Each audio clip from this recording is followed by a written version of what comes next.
with the AAP's recommendation that we should recommend masking universally in schools for children 2 and up and those that can wear them. That includes the children and the staff. I think that is part of a layered approach to protection that all school environments can offer their students and their staff. Recognizing that some schools don't have the space to space out children or the classroom size is able to basically have everyone educated in person, and that has to be the specific goal. So we need to pair masking guidance with good strategies around cleaning of the schools, keeping kids out of school when they're sick, and having access to testing, and honestly supporting vaccination for those that it's indicated for. And that's my next question. How are we doing with child vaccinations in our area? I know a lot of parents that I've heard from say they're fine getting it themselves, but they're nervous about having their children take the vaccine. And especially now, as we're seeing more kids getting sick from this virus, I mean, what message do you have for parents that are maybe on the fence, should I get my kid vaccinated or not? Yeah, I think to come back to the same messaging that, you trusted your pediatrician with guidance to keep your child well and help them grow into the successful adult that they're going to be or already have become. So speak with your pediatrician or your family medicine doc about the benefits of COVID-19 if you have a child who's 12 and older. And as a testament, one of my kids is 13. I have no hesitation, knowing what I know as an expert in this field, that the right thing to do for my 13-year-old son was to vaccinate him, not only for his own well-being, but also to protect him as a member of the community. I am not worried that he is someone who will be very likely spread this infection to others. And I instill that in my children, and I hope all parents do, that we have a role for ourselves, but we also have a role and a service mission to our communities as well. When we talk about the regional impact, I know that obviously in Florida we're seeing a lot of cases. So how does that impact us here in Georgia? And then also when we see some of those smaller communities with low vaccination rates, how does that impact us sometimes here in the Chatham County area? And how does that all flow when we look at the big picture? The virus is definitely moving north, and it's traveling. At least in our region. Other regions, Mississippi, Missouri, there seem to be epicenters that are moving out. So the impact here is you're going to feel it. It's coming. I heard you guys talk about having 130 patients in Memorial. How many beds is Memorial? Like 600 beds. So they got 130 out of 600. Baptist in Jacksonville has about 720 beds. 582 this morning were COVID patients. We have 250 beds. 121 of ours are COVID patients, and these numbers have gone. July 12th, we had 10. Today, we've got 121. That's how quickly this has happened. It's coming, and it's in any counties that have low vaccination rates, the hospitalizations are going to be very high. And I'm not trying to spread fear or anything else. It's just there's nothing you can do about it. And the states like Vermont that have high vaccination rates are going to weather the storm much better than we will.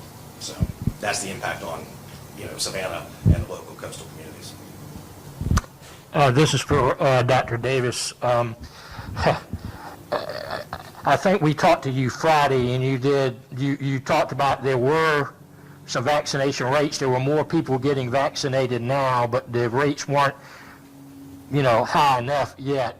Are you encouraged by the fact that at least maybe more people are listening now, and the vaccination, more people are taking the time out now to get vaccinated? Sure. Any movement in the right direction is very welcome. Our numbers of vaccinations that we're giving through the health department have doubled in the last week or so here in Chatham County, and they're going up elsewhere as well, but they're still way too low.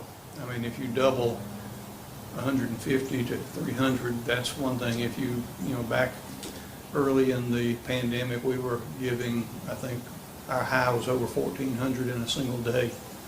So yes, we're moving in the right direction, but it's slow go, and we'd like to see it move more rapidly. Testing is up tremendously also, 3 or 4 times, but still low numbers. Dr. Davis, Sure. It's also important to note that we've talked a little bit about the Pfizer vaccine likely obtaining full FDA approval, not just being under emergency use authorization sometime in the next few weeks. I certainly don't think that it's necessary to wait for that, but I just want to tell you that preliminary data that's coming out, hundreds of millions of doses of this vaccine have been given. and it's proven to be one of the most effective, safest drugs reviewed by the FDA. It's almost guaranteed it will receive full FDA approval.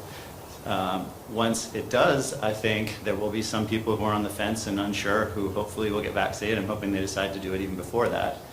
But I think at that time we may see more businesses, healthcare institutions, and others issuing vaccine mandates. And I personally don't necessarily think that's a bad thing.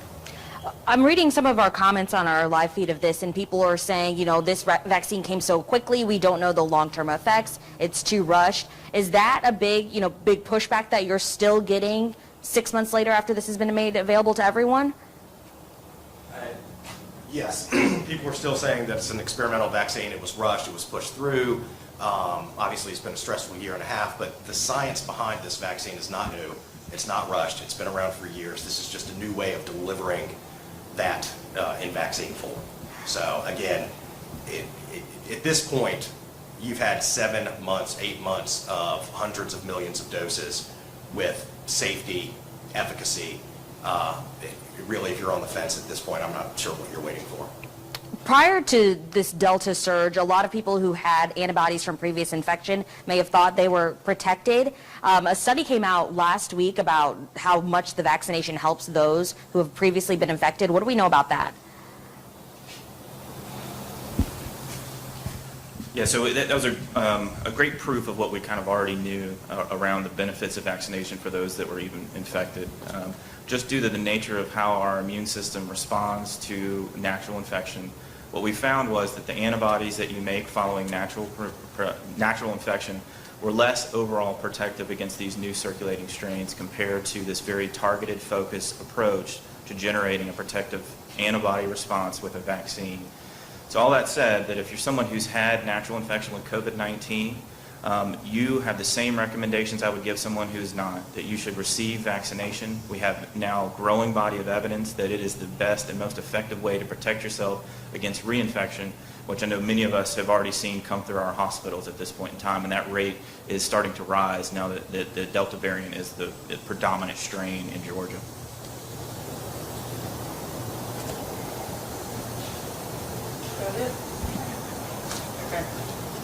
Thank you. Thank you very much.